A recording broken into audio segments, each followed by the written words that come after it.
یہ والا حصہ صحیح کام کر رہا ہے اس کا پیچھے سے, وہ سگنل دیتا ہے کہ کوئی ایمرجنسی نافذ ہو گئی ہے, کچھ غلط ہو گیا ہے, جس کے نتیجے میں باڈی کیا ہوتی ہے, تڑپتی ہے. جانور خوب ٹانگے مارتا ہے, تڑپتا ہے وہ, تو اس تڑپنے سے ہارٹ بیٹ تیز ہوتی ہے اور بلیڈنگ اسپیڈ کے ساتھ ہوتی ہے. تو جتنی جلدی بلڈ نکلتا ہے جانور کو احساس بھی ختم ہو جاتا ہے تکلیف کا, اور ساتھ ساتھ گوشت خون سے کیا ہو جاتا ہے بھائی, پاک ہو جاتا ہے. جو غیر مسلم کھانا کھاتے ہیں نا, گوشت جو مردار کھاتے ہیں, جو جھٹکے کا گوشت, اس میں آپ گوشت پکائیں گے تو آپ کو بار بار اس میں خون نکلتا ہوا نظر آئے گا. تو خون سے پاک ہو جاتا ہے. اس میں بڑی مصلحتیں ہیں, بیماریاں ساری جانور کے بلڈ میں ہوتی ہیں تو وہ بھی نکل جاتا ہے. خون ناپاک چیز ہے, اس سے بھی آپ بچ جاتے ہیں, اور گوشت میں ذائقہ بھی پیدا ہو جاتا ہے. یہ سارے فائدے حاصل ہوتے ہیں. تو اب کیا ہے کہ جب یہ ہڈی کاٹ ڈالی, یہاں سے مسئلہ کر دیا آپ نے, تو وہ جانور ہو گیا ایک دم مردار. وہ جو سگنل جا رہے تھے نا دماغ سے اس کو کہ ایمرجنسی, وہ کنیکشن ہی کیا کر دیا, تو وہ ختم ہو گیا. تو اب وہ نہ تڑپتا ہے نہ اس کے وہ, تو وہ اس میں جو شریعت کا مقصد ہے وہ پورے طور پر حاصل نہیں ہوتا. تو جانور کو اگر یہاں سے کاٹا ہے حلال تو ہو جائے گا, لیکن یہ عمل کیا ہے, مکروہ ہے, ناپسندیدہ ہے. اور عام کمیلوں میں بھی نا کسائیوں کو اس کا پابند بنائیں, کیونکہ یہ بلڈ جب جانور کے گوشت میں رہتا ہے تو اسے بیماریاں بھی آتی ہیں. آپ کو پتا ہے بڑے گوشت میں جتنی بیماریاں بلڈ کی وجہ سے ہیں. میں نے ایک ڈاکٹر سے سنا کہ اگر بڑے گوشت میں بلڈ کو اچھی طرح سے نکال دیا جائے تو بڑے گوشت کی بہت ساری بیماریاں جو بڑے گوشت کی وجہ سے ہوتی ہیں ویسے ہی ختم ہو جائیں گی. تو اب آپ نے کیا کرنا ہے کہ جب جانور گرا ہے, قصائی نے جیسے ہی ذبح کیا, تو پہلے تو آپ قصائی کو آرام سے, پہلے جانور گرانے سے پہلے سمجھا دیں قصائی کو آرام سے, بھائی 4 رگیں کاٹ کے بسم اللہ اللہ اکبر پڑھ کے 4 رگیں کاٹنی, اور فوراً کیا ہو جانا ہے, سائڈ. ٹائم نہیں ہے تو اتنے میں دوسرا جانور گرا دو, اس کو آرام سے ٹھنڈا ہونے دو. پورے سال بقرعید کا انتظار کیا ہے تو 10 منٹ اور انتظار نہیں کر سکتے کیا؟ 10 منٹ تھوڑا دیر سے کھانا پک جائے گا, کیا خیال ہے بھائی؟ تو آپ نے قصائی کو لگا دیں, سمجھا دیں بہت اچھی طرح سے, تو انشاءاللہ اس کو کھونٹے سے باندھنے کی نوبت نہیں آئے گی قصائی کو. پھر بھی اگر نہیں مان رہا ہے, جیسے کہ نہیں مانتے,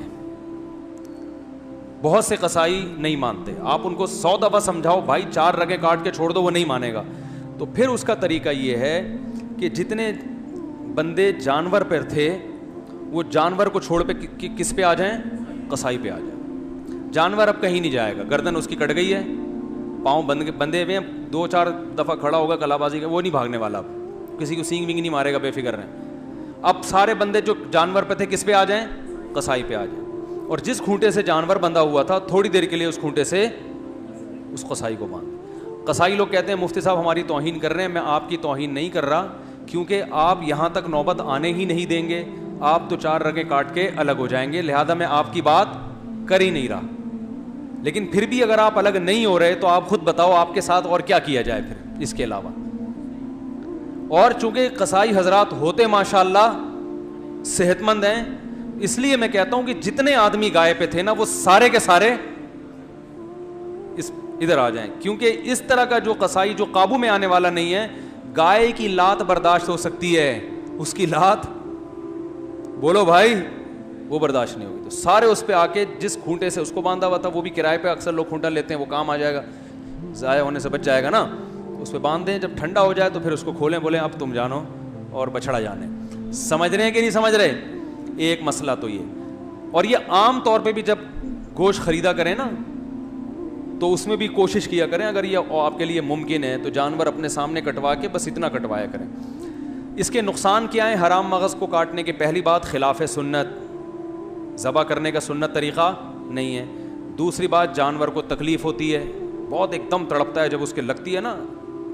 تیسرا نقصان کیا ہے کہ گوشت میں بیماری باقی رہنے کا خطرہ ہوتا ہے بلڈ کے رہنے سے. چوتھا نقصان گوشت کے ذائقے میں بھی کمی آتی ہے, اور گوشت جلدی بھی, پانچواں بھی گوشت جلدی بھی خراب ہو جاتا ہے.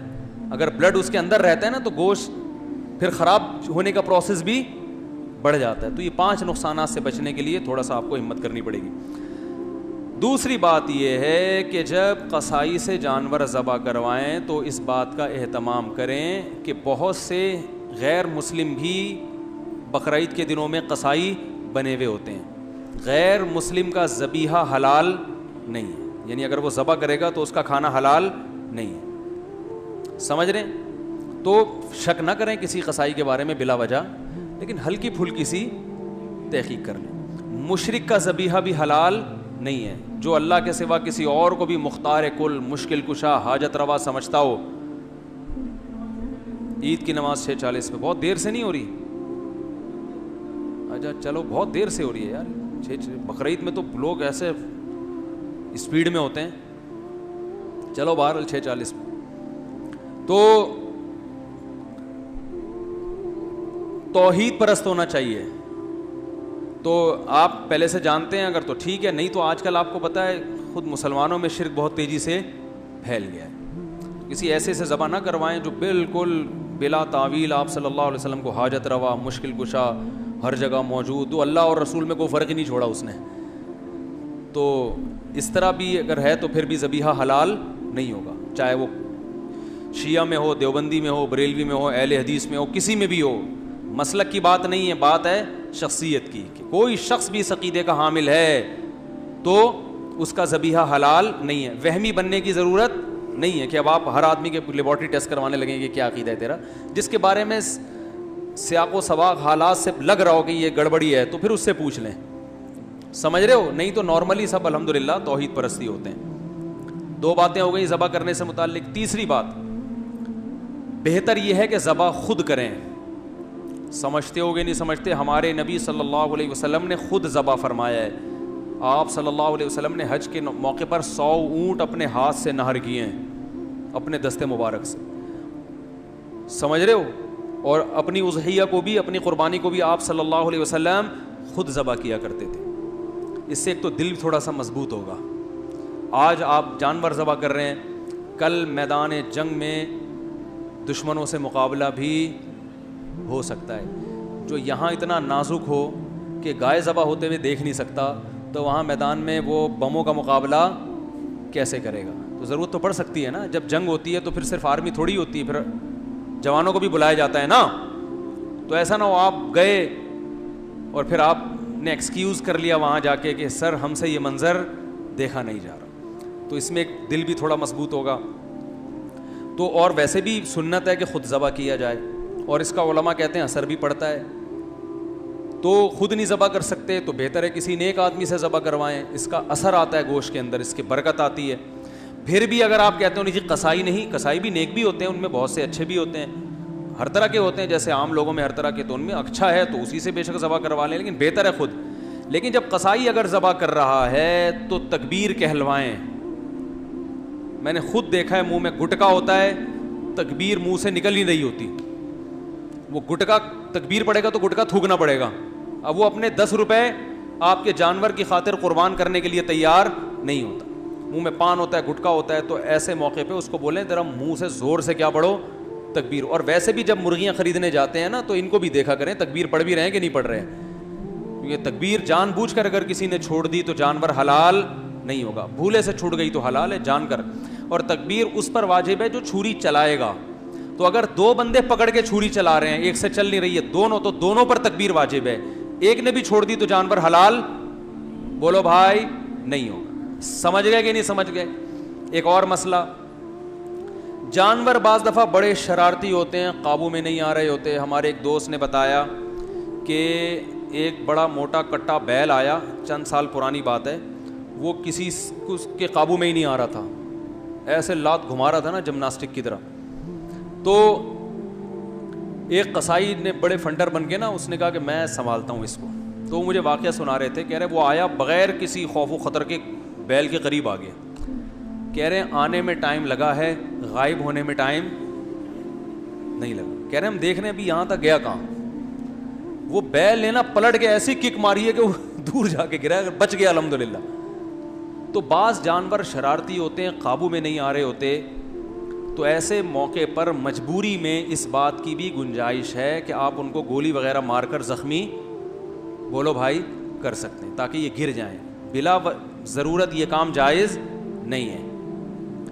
ایسی شدید مجبوری میں بے ہوشی کا بھی آپشن ہے, اگرچہ بے ہوش کر کے جانور کو ذبح کرنا عام حالات میں جائز نہیں ہے، لیکن ایسی مجبوری میں بعض ہوتے ہیں نا ہر قسم کے. اور آسان حل یہ ہے کہ اگر جانور آپ سے نہیں گر رہا، جانور گرانے کے چکر میں 20-30 لوگ بعض دفعہ گر جاتے ہیں، وہ کہتے ہیں یار ذبح اس نے ہونا تھا، وہ ہم رہے ہیں. تو اگر کنٹرول میں بالکل بھی نہیں آ رہا ہے تو کھڑے کھڑے اس کو ذبح بھی کیا جا سکتا ہے. یعنی 2 دھاری تلوار، 2 دھاری جو چاقو ہوتا ہے نا، اس سے آپ گائے کے یہاں کٹ لگا سکتے ہیں، ادھر سے گھسائیں گے تو اس کی 4 رگیں کٹ جائیں گی، تو وہ کھڑے کھڑے ہی ذبح ہو جائے گی. یہ شدید مجبوری کی بات کر رہا ہوں میں، نہیں آ رہی بات. بھائی آپ نے گردن پہ اس کے چاقو مار دیا، خون بہا، وہ گر گئی، تو پھر اس کو پورا ذبح کر دیں. تو مجبوری میں اس طرح بھی کرنا جائز ہے. سمجھ رہے ہیں کہ نہیں سمجھ رہے ہیں؟ تو ایک مسئلہ یہ ہو گیا. اہم ترین مسئلہ ایک یہ بھی ہے کہ جانور کے قربان ہونے کے بعد گائے میں جو شریک ہیں تو ان کا گوشت تول کے تقسیم کرنا واجب ہے، اندازے سے تقسیم جائز نہیں ہے، چاہے سب شرکا راضی ہی کیوں نہ ہو. کیونکہ گوشت سودی اموال میں سے ہے. اس میں جیسے 10 روپے کے بدلے میں آپ 11 روپے نہیں لے سکتے، تو گوشت میں 1 پاؤ 1 چھٹانک گوشت بھی دوسری طرف چلا گیا تو وہ سود کے حکم میں آ جائے گا. اس کے دلائل کسی وقت تفصیل سے بتا دوں گا، پہلے بتا بھی چکا ہوں. ابھی فی الحال اتنا ذہن میں رکھیں کہ 7 حصے جو گوشت کے کریں گے تول کے تقسیم کرنا، بولو بھائی، ضروری. اگر تقسیم ہو رہی ہے، تقسیم سے بچنا چاہتے ہیں تو 7 حصوں میں کلیجی ملا دیں، تاکہ ادھر گوشت اگر زیادہ گیا تو کلیجی کے مقابلے میں ہو جائے. جیسے 10 روپے کے بدلے میں 11 روپے اگر لینے ہیں تو 10 روپے کے ساتھ کوئی ماچس واچس کوئی ٹرافی ملا دیں گے تو جائز ہو جائے گا نا. تو اضافی 1 روپے اس ٹرافی کے مقابلے میں ہو جائے گا، ماچس کے مقابلے میں ہو جائے گا. تو ایسے ہی گوشت کی جب 60 ڈھیریاں بنائی جائیں تو ہر ڈھیری میں تھوڑی سی کلیجی ملا دیں، اور شروع میں کلیجی کی جو 60 ڈھیریاں بنائیں تو ہر ڈھیری میں تھوڑا سا گوشت ملا دیں، تو پھر تول کی ٹینشن سے بچ جائیں گے. نہیں آ رہی بات؟ آسان ہے یار، خلاصہ بتا دیتا ہوں. گوشت تول کے تقسیم کریں اور کلیجی بھی ہر ایک میں تھوڑی تھوڑی ملا دیں، بس اتنا کافی.